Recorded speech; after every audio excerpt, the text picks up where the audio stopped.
Welcome to the Future Chi Podcast. Welcome to episode 07 of the Future Chi. And if you've been riding shotgun with us for the last few sessions, you know, we're basically building something massive here. We're constructing a completely new worldview, really, brick by brick. Yeah, it really is a construction project. I mean, we are taking the understanding of the human body and just rebuilding it from the ground up. Exactly. And for anyone just joining us today, let's quickly orient you because today is going to move really fast. In episode 05, we looked at the premovascular system. Right, the physical evidence. Yeah, we proved with hard anatomical data that meridians are not just these imaginary lines on a chart. They're real physical structures, pipelines for biological signals. Which was huge because we moved past that whole, energy is magic phase and finally got into the energy is structure phase. Right. Episode 06 dropped the real bombshell. Right, the fact that chi isn't some unmeasurable mystical magic. It's literally just physics. Exactly. It's a composite of very specific, measurable physical forces. And before we get into the new hardware, I really want to list those out again so you have them fresh in your mind. We are talking exactly about DC bioelectricity, biophotons, mitochondrial ATP, interstitial fluid dynamics, piezoelectric charge, nitric oxide gas, and infrared heat. Right. Those are the 7, all physics and all totally measurable. Which brings us right to the precipice of today's conversation. It does, because if chi is physics, right, and physics is fundamentally measurable. The logical next step is, can we engineer it? Exactly. That's the provocative question. Yeah. If it's literally just electricity and light, can we build machines to generate it on demand? We're moving from mystical energy cultivation to biological signal engineering, and the implications there are just staggering. If we can measure it, we can manipulate it. So today, in episode 07, we are tackling the topic, engineering the needleless body. Needleless being the absolute key word there. Totally. Can we generate chi on demand without ever piercing the skin? We're going to look at the tech doing this right now, from Silicon Valley startups to DARPA military labs. But to understand where we're going, we really have to look at where we came from first. We have to look at the version 1.0 interface. The acupuncture needle. The classic stick of metal. And we need to frame this respectfully. For 2,000 years, the acupuncture needle was arguably the greatest piece of medical technology on Earth. Oh, absolutely. It's a masterpiece of minimalism. It's not just some sharp object. No, not at all. Think about the physics of it for a second. It's a stainless steel shaft. It's highly conductive. When you insert it and twist it, that classic technique called rotation. Right. What's actually happening there? You're physically stressing the crystal lattice of the metal and the collagen fibers of the body simultaneously. And that physical stress creates a piezoelectric spark. Piezoelectric, meaning pressure turning directly into electricity. Exactly. So the needle is acting as a literal lightning rod. It's an antenna. It couples the body's internal electrical grid with the external environment. It's brilliant engineering for its time. It really is. And here comes the brutal truth we kind of have to face today. It is ultimately an analog tool. It is version 1.0. And it relies on a very specific, somewhat crude mechanism, right? Microtrauma. You are literally stabbing the body to get a reaction. Right. It creates a wound signal. The body shouts, "I have been breached." And it sends blood, immune cells, and electrical signals to that exact spot. Mm-hmm. It works. It works beautifully. But it is invasive. So today we're looking for version 2.0. We're asking the question, can we get the signal without the stab? Can we upgrade the hardware interface? And this is where the story shifts from ancient clinics to modern engineering labs. But before we get too hyped up about the lasers and the neural dust, and we will definitely get there, we need to pause. We need to do something we call the steel man argument. I love this approach. It's the exact opposite of a straw man.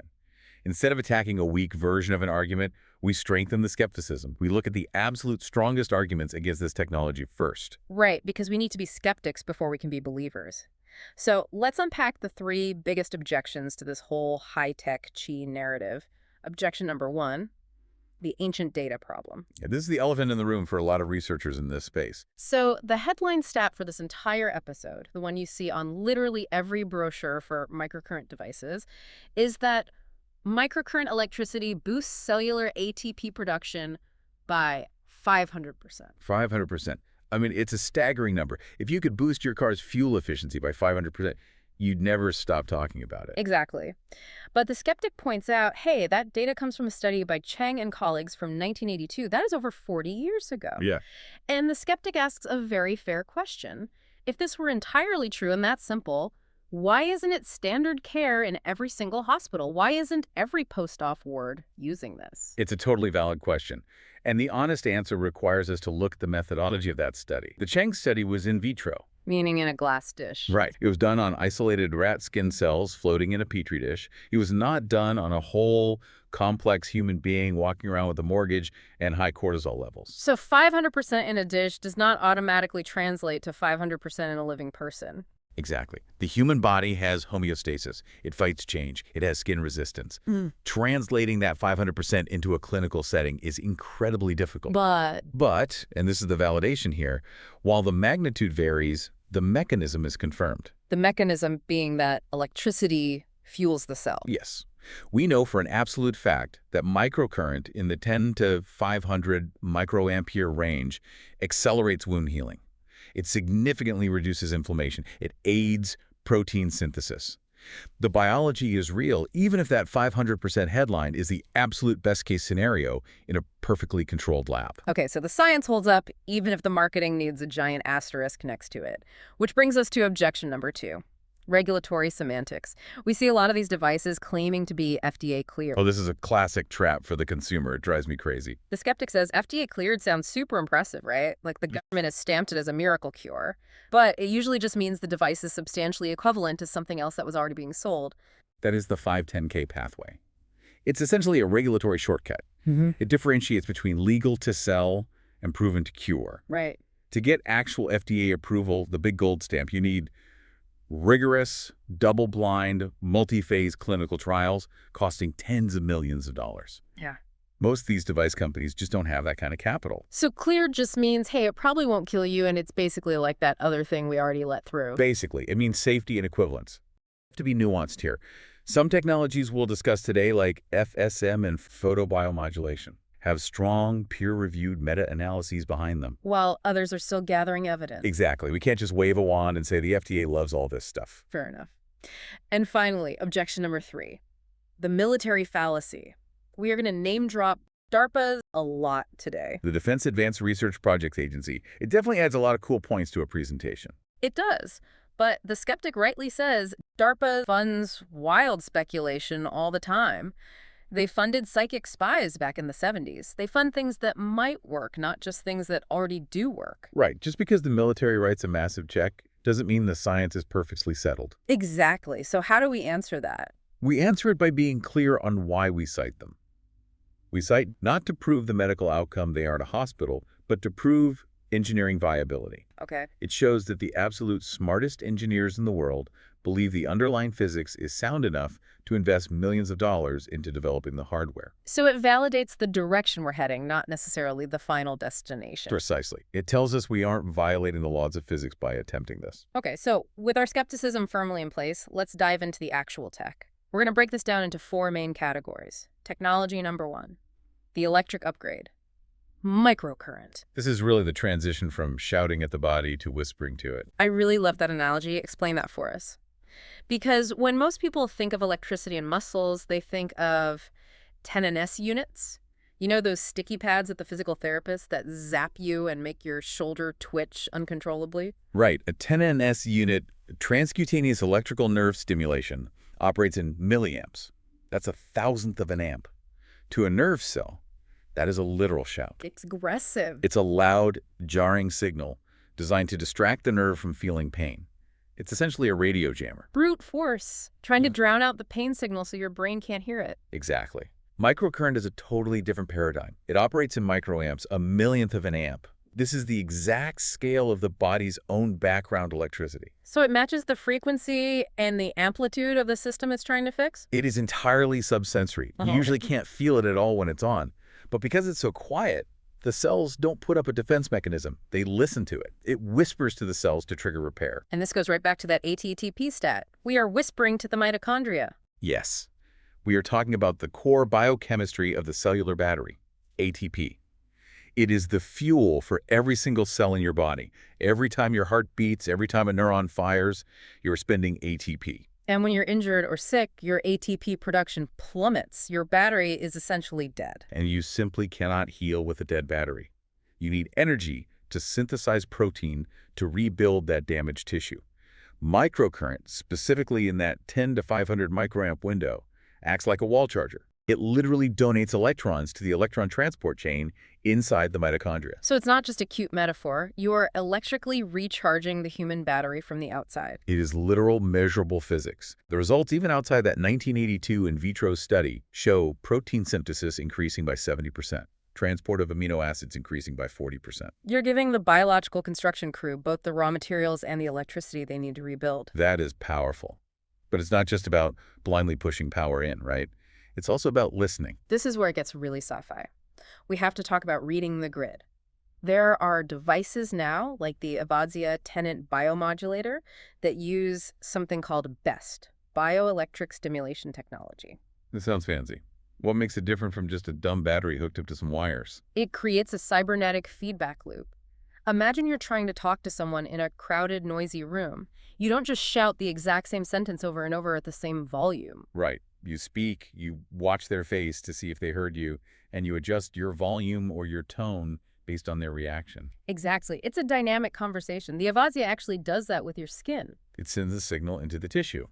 Then, and this happens in fractions of a millisecond, it stops and reads the tissue's reaction. Specifically, it's measuring the impedance or the electrical resistance. So if the tissue is highly inflamed, Inflamed tissue has very high resistance. It's electrically dehydrated in a way.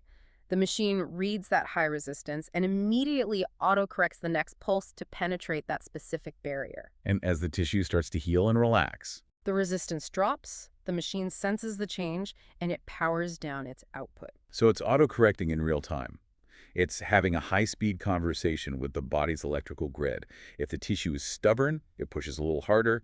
If the tissue yields, it backs off. That is a massive leap from a static stainless steel needle. But there's another layer here, the software. Frequency-specific microcurrent, or FSM. Think of the Avazzia as the smart hardware. FSM is the software update. This was really pioneered by Dr. Carolyn McMecken. It uses a dual-channel architecture. Meaning two distinct streams of electrical information being sent at once. Correct. Think of it like typing coordinates into a GPS. Channel A is the what? It is programmed with a specific frequency that matches a pathology, say, inflammation or viral activity or tissue scarring. And channel B? Channel B is the where. It is the frequency tuned for a specific tissue type, the sciatic nerve, the liver fascia, and artery. So you can literally program the machine to say, reduce inflammation, that's channel A, and the sciatic nerve, that's channel B. Exactly. It is programmable acupuncture. It's if-then logic for biology. If nerve, then heal. And does it actually work in practice?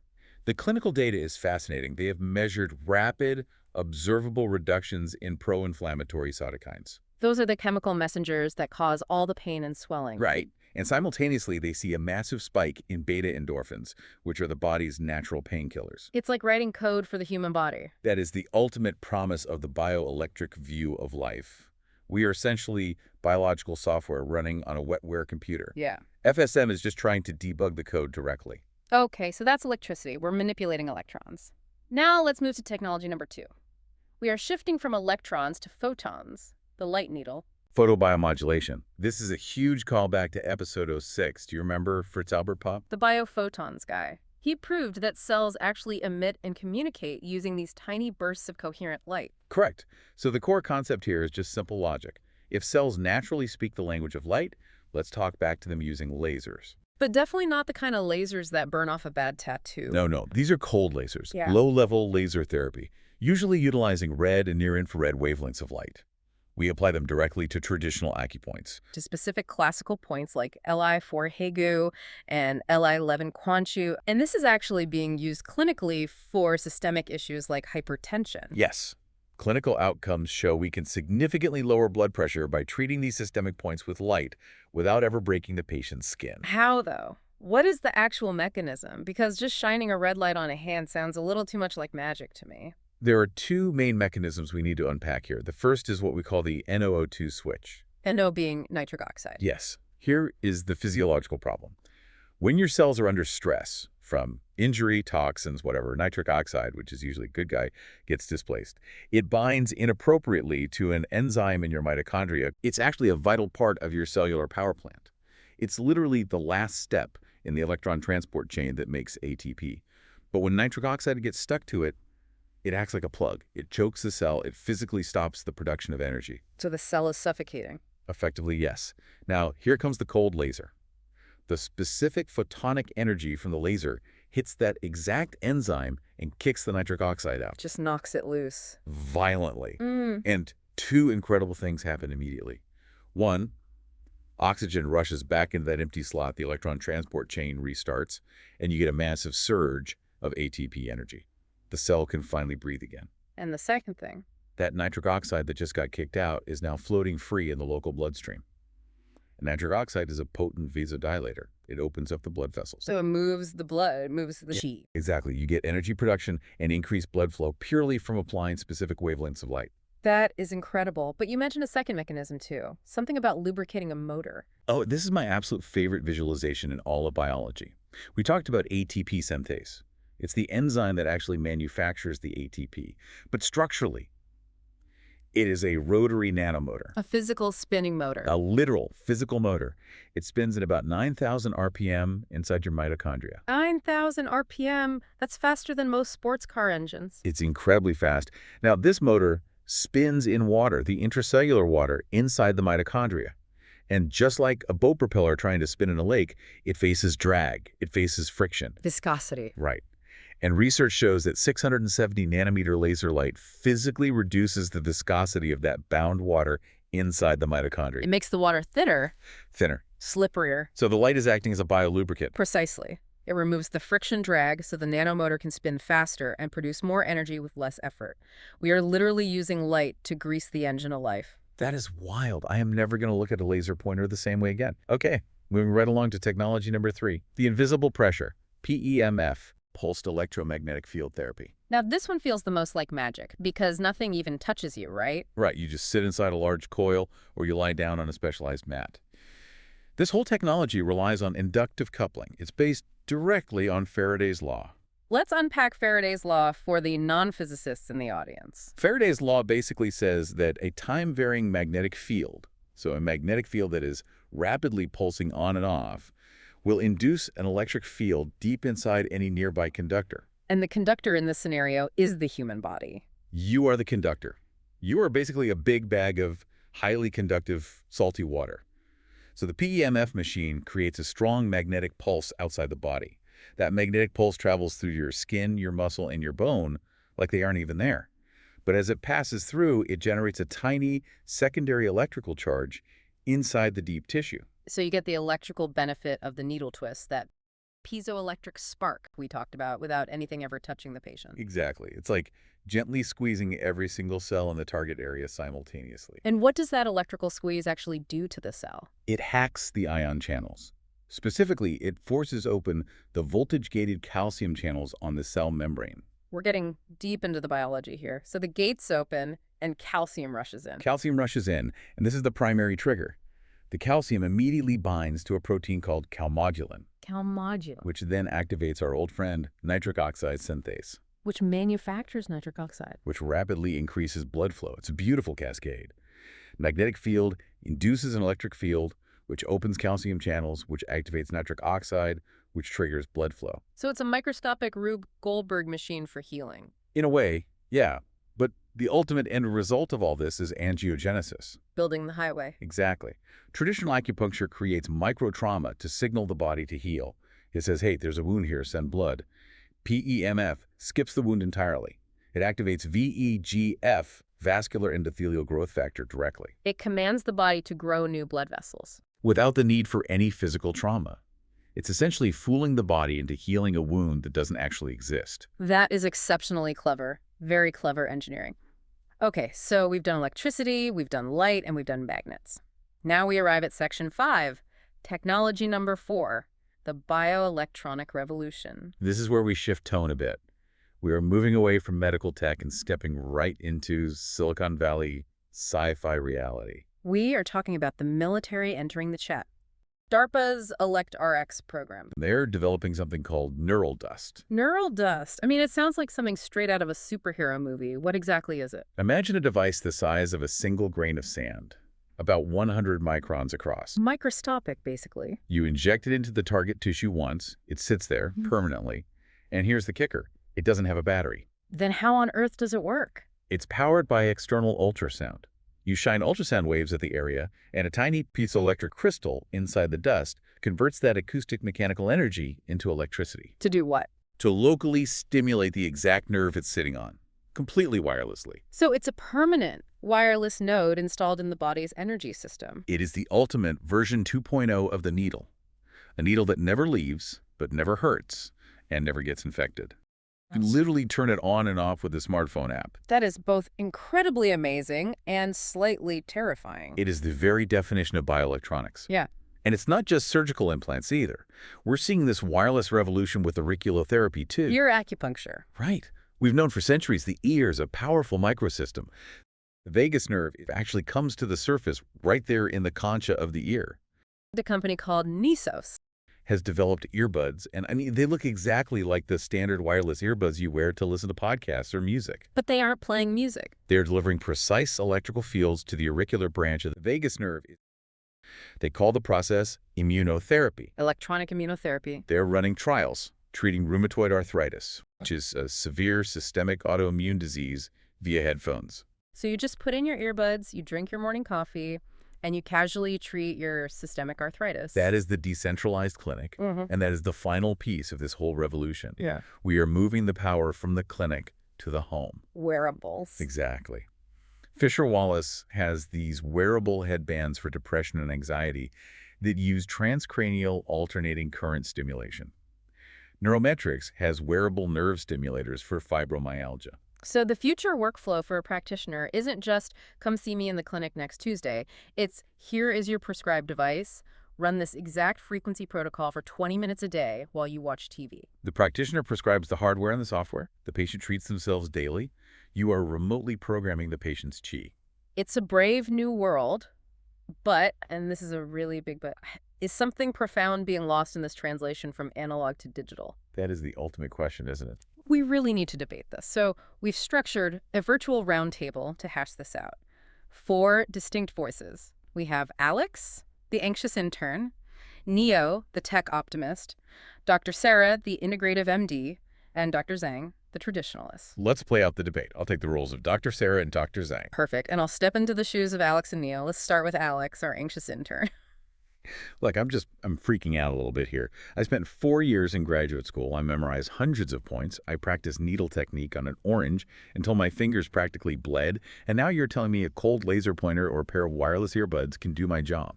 Why did I even learn needles? If the machine generates the chi perfectly every time, am I obsolete? Whoa, pause. You're framing it completely wrong, Alex. This is Neo responding now. You didn't learn insertion. You learned location. Think about it. The needle is just the stylus. The meridian map, that's the touchscreen. The map is the valuable part. You know exactly where the hidden buttons are.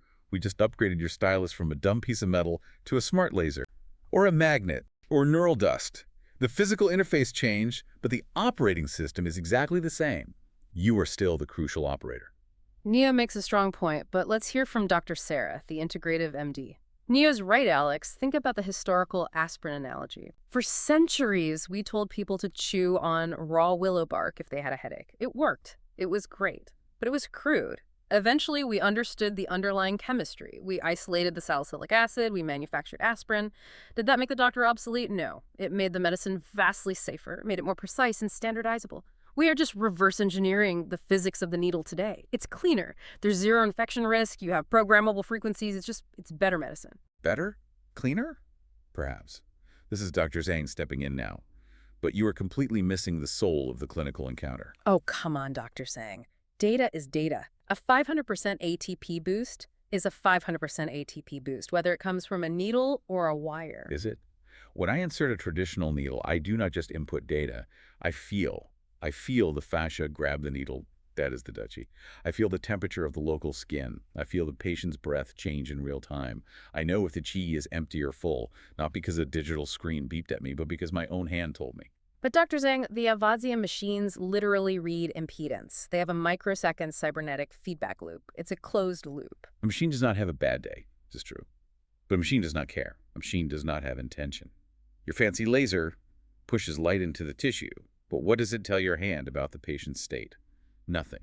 It is a completely one-way street. You are blinding yourself to the physical diagnosis. That's true. I do feel things through the needle, the tension, the release. If you rely only on the machine, you have built a very expensive, very smart, invisible metal stick. But it's an invisible stick that literally grows new blood vessels. Tools are great. I use tools. But they are entirely useless without the teacher, the diagnostic intelligence. The hardware is absolutely nothing without the wisdom of the map. Wow. An expensive invisible metal stick. Dr. Zhang really does not pull punches. No, he doesn't. But he lands the critical punchline there. It's all about synthesis. Right. It's not about choosing between the ancient needle and the modern laser. It's about integrating them intelligently. The tool is always secondary to the deep understanding of the physics. Which brings us to our closing thought for today. The new identity for everyone listening to this right now. If you are a practitioner, or honestly just a deep learner in this space, you have to completely reframe your role. You are no longer just a professional needle sticker. No. You are an engineer of the body's internal physics. I absolutely love that title. Engineer of internal physics. That's what you are. You are a precise manipulator of biological currents. You work with ATP. You work with nitric oxide. You work with bioelectricity. Sometimes the absolute best tool for that specific job is a cheap stainless steel needle. Sometimes it is. It's cheap, it's highly effective, and it gives you unparalleled tactile feedback. But sometimes the best tool is a microcurrent device to boost that cellular battery by 500%. Or a targeted laser to lubricate the mitochondrial nanomotors. Or a PEMF field to grow new blood vessels using Faraday's law without causing trauma. Or a wireless neural dust implant to control a rogue nerve. The point is, the toolkit has completely exploded, but the ancient 2,000-year-old Meridian map remains the ultimate guide. The ancient map was perfect. The interface is just getting a massive hardware upgrade. And speaking of upgrades, we have spent an hour teasing the hardware. We upgraded the needle to a machine, but what about the software? What about the brain operating the machine? Oh, this is the ultimate cliffhanger. What happens when we upgrade the doctor? A ghost in the machine indeed. Next time on episode 08, we are going exactly there. The AI acupuncturist. Can a machine accurately read a tongue? Can a robotic sensor feel a pulse? Can an algorithm select points better than a human master with 30 years of experience? And if it can, what does that actually mean for the future of medicine? You absolutely do not want to miss that discussion. It's going to be highly controversial, I can promise you that. It's going to be a wild ride. Thank you for exploring the data with us today on The Future Chi. Go out there and engineer some physics. We'll see you in the future. Goodbye, everyone.